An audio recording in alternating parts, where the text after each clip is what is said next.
Oke teman-teman, ini kondisi Pinnatifida ya yang terkini. Nah itu dia sudah seger-seger teman-teman. Ini kolam yang baru saya tanam kemarin kan ya. Ini sudah sekitar 2 bulan setengah pasca tanam. Lihat tuh Pinnatifidanya, cakep banget ya. Tuh bisa kalian lihat. Ini Echinodorus zingu ya. Itu juga singu teman-temannya itu ya, yang kayak rumput-rumput itu. Oke, sekarang kita lanjut ke Echinodorus. Bagaimana sih caranya melakukan penyilangan pada Echinodorus? Yuk kita simak videonya berikut ini. Oke, seperti ini teman-teman. Nah, jikalau kalian ingin menyerbukan Echinodorus, maka harus ada beberapa hal yang kalian perhatikan. Oke, kalian lihat ya, ini bunga ya, dan di sini adalah calon-calon bunga yang belum mekar seperti itu. Oke, nah yang pertama yang harus kalian lakukan adalah di pagi hari ya, atau 1 hari sebelum dia mekar itu lebih baik ya. Di sore harinya itu nanti dia akan kelihatan pentol atau calon bunganya ini ya, dia hampir mekar. Atau di pagi hari ketika dia belum mekar sempurna, yang kalian lakukan adalah kalian ambil calon kelopaknya ini ya, yang masih belum mekar seperti itu. Kenapa? Nah, di situ untuk menghindari matangnya serbuk sari. Jadi serbuk sari ini ya belum fertil atau belum matang, sehingga kita buang ya. Nah, kita buang sehingga dia hanya menyisakan putiknya saja. Seperti ini. Semakin cepat, semakin dini, semakin bagus agar tidak fertil dan keburu melakukan penyerbukan sendiri seperti itu, sehingga niat untuk melakukan penyerbukan silang itu menjadi sia-sia. Seperti itu. Oke? Bisa kalian lakukan di subuh hari, pagi hari, intinya sebelum kelopak ini mekar sempurna, atau di sore harinya.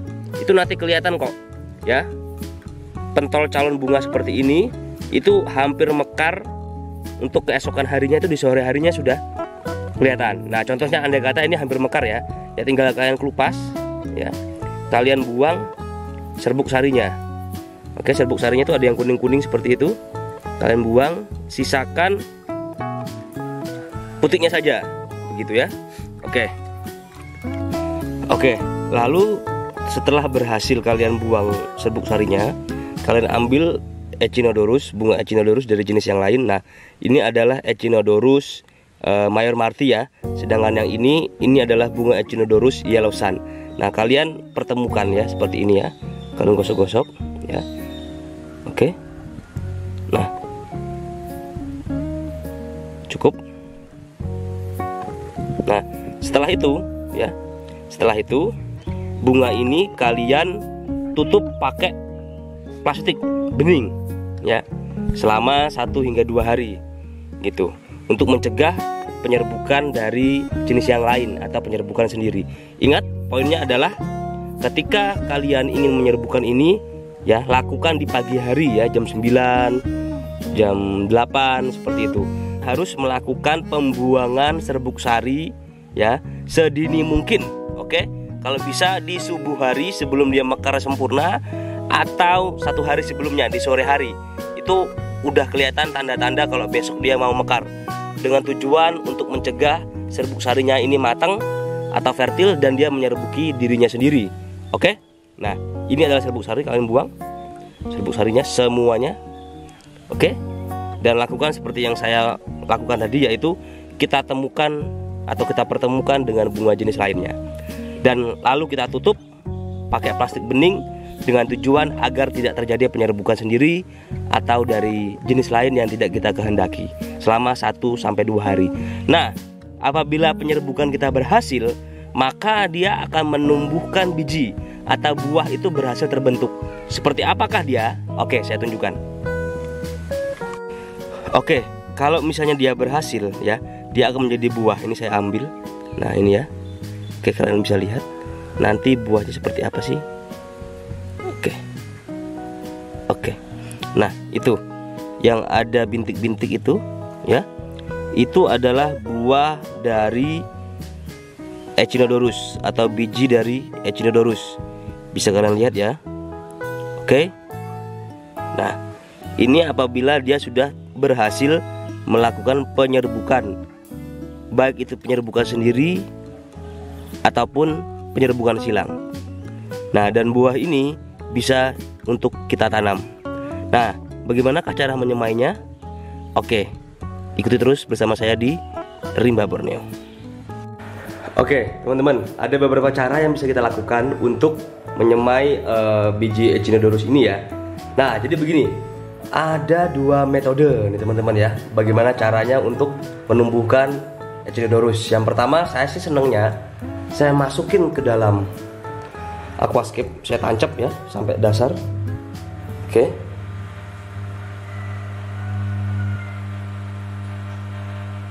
Nah, dan nanti biji itu akan rontok dan akan tumbuh di sepenjuru substrat aquascape kita ya. Dia nggak tahu tah tumbuh di mana, nanti dia terbawa arus gitu. Atau ada yang kedua, bisa kalian taruh di wadah ya, seperti tupperware seperti itu. Kalian isi tanah lumpur, kalian isi air yang agak tergenang sedikit, kurang lebih ya 1 jari gini ya. Kalian tancap di situ gitu, jangan sampai terkubur ya. Hanya kalian tancap-tancap saja atau diletakin aja di situ. Dan tunggu beberapa saat kemudian, tentunya pastikan terkena sinar matahari gitu ya, dan dia nanti akan mulai berkecambah. Nah, contohnya yang di aquascape yang sudah mulai tumbuh nih, bisa kalian lihat, kelihatan nggak ya? Coba saya zoom. Nah, itu ada seperti rumput-rumput di sana. Oke, nggak begitu fokus ya. Itu adalah Echinodorus yang sudah berhasil tumbuh. Nah, bisa kalian lihat, nggak begitu jelas ya teman-teman ya. Oke, ini adalah Echinodorus Red Diamond yang saya lakukan hybrid dengan, kalau nggak salah, Ozelot ya, Ozelot Green. Nah, oh ya, Ozelot Green. Dan ini adalah hasil anakannya, dan dia memiliki daun yang saya belum tahu hasilnya seperti apa. Ini baru saya coba airkan untuk pertama kali. Jadi ini adalah Echinodorus Red Diamond dan Ozelot Green. Oke, hasilnya seperti ini. Tidak terlalu jauh dari Red Diamond, masih lebih condong ke Red Diamond seperti itu. Dan dari sekian banyak, hanya ini yang warnanya merah ya. Yang lainnya jadinya hijau semua gitu. Yuk kita lihat mana yang hasilnya tetap hijau di luar sana. Oke, yang ini ya, ini juga merupakan Echinodorus tumbuh dari biji teman-teman. Jadi saya belum tahu karakternya seperti apa karena dia masih kecil ya. Dan dia tumbuh di tank ini secara alami. Nanti akan saya sortir mana yang terbaik, itu yang akan saya pertahankan, saya daratkan, kemudian akan saya perbanyak gitu. Oke teman-teman, jadi ini adalah Echinodorus Ozelot Green dan Red Diamond yang saya hybrid. Nah, ini kalian lihat karakternya seperti ini. Dia sepertinya daun barunya bakal merah ya. Oke, terlihat dari daun barunya yang sudah mulai memerah. Ini masih belum saya daratkan, maksud saya belum saya airkan seperti itu. Nah, kalian lihat ya, seperti ini. Dan ada lagi di atas sana. Oke, ini adalah Red Diamond ya teman-teman ya, indukannya Red Diamond seperti ini. Nah, Ozelot Greennya itu ada nggak ya yang gede di sini ya? Nah, ini dia. Ini adalah Ozelot Green yang masih kecil ya. Nah, hasil silangan keduanya itu tadi menghasilkan Echinodorus yang seperti tadi.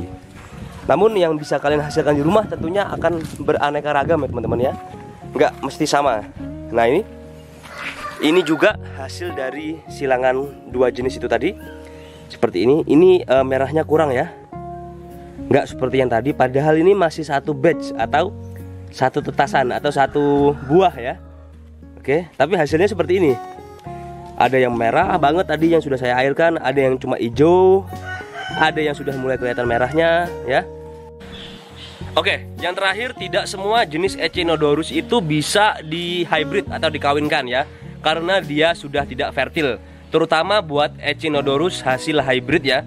Jadi apabila kalian memiliki Echinodorus hybrid ya, seperti Ozelot Red ya, terus kemudian Miracle dan jenisnya itu ya, belum tentu itu bisa fertil. Karena begini teman-teman, tanaman hasil hybrid itu ada kemungkinan itu akan menjadi mandul ya. Namanya juga hybrid, apalagi hybridnya itu terlalu parah, perbedaan genetiknya atau perbedaan kromosomnya itu terlalu tinggi.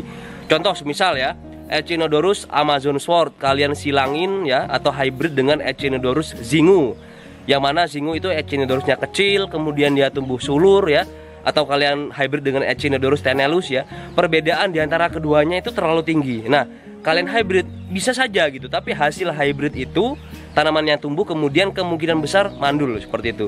Jadi apabila kalian kesulitan untuk melakukan percobaan dan tetap gagal, kemungkinan tanaman kalian itu adalah Echinodorus hasil hybrid yang indukannya itu memiliki perbedaan gen terlalu tinggi atau perbedaan kromosom yang tinggi seperti itu ya. Jadi bisa kalian coba di Echinodorus yang tidak terhibridasi atau masih original seperti Amazon Sword ya. Terus kemudian Echinodorus Black Amazon, Echinodorus Iguazu. Tapi tidak menutup kemungkinan seperti Ocelot dan lain-lain itu tetap masih bisa di hybrid, karena kita tidak tahu dulunya itu di hybrid dengan spesies apa sehingga bisa menjadikan jenis itu.